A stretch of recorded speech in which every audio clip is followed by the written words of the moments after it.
آیت ہے قرآن پاک کی، قل اللہم مالک الملک تؤتی الملک من تشاء۔ یہ دو آیتیں، ان کے بارے میں دو تین عملیات بتا دیتا ہوں۔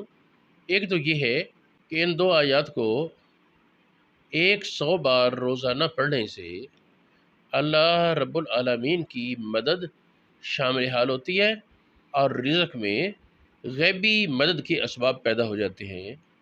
دوسرا عمل انہی دو آیات کے بارے یہ ہے کہ اللہ رب العالمین کا اسم یا مالک الملک یہ کم از کم 500 بار پہلے پڑھے، اور اس کے بعد 71 دفعہ یہ آیات تلاوت کرے اور اس کی ہمیشگی کرے۔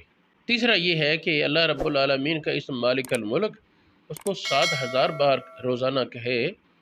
یہ ایک ایسا عمل ہے جس میں بغیر تاج کے بادشاہت ہے اور بغیر تخت کی حکومت ہے۔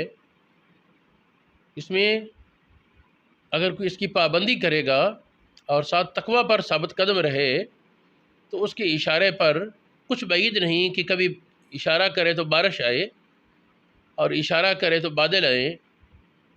اس کی دعا پر زمین اور آسمان میں اللہ رب العالمین بڑی بڑی تبدیلیاں فرمائے، نظام عالم میں حکومتوں کا گرانا اور حاکم بنانا، اور بہت سے اور کام اس ورد کے ہیں۔ اگر کوئی روزانہ 7000 کی پابندی اللہ پاک کے اسم یا مالک الملک کی کرے اور پھر بعد میں چند دفعہ یہ پوری آیتیں پڑھ لے۔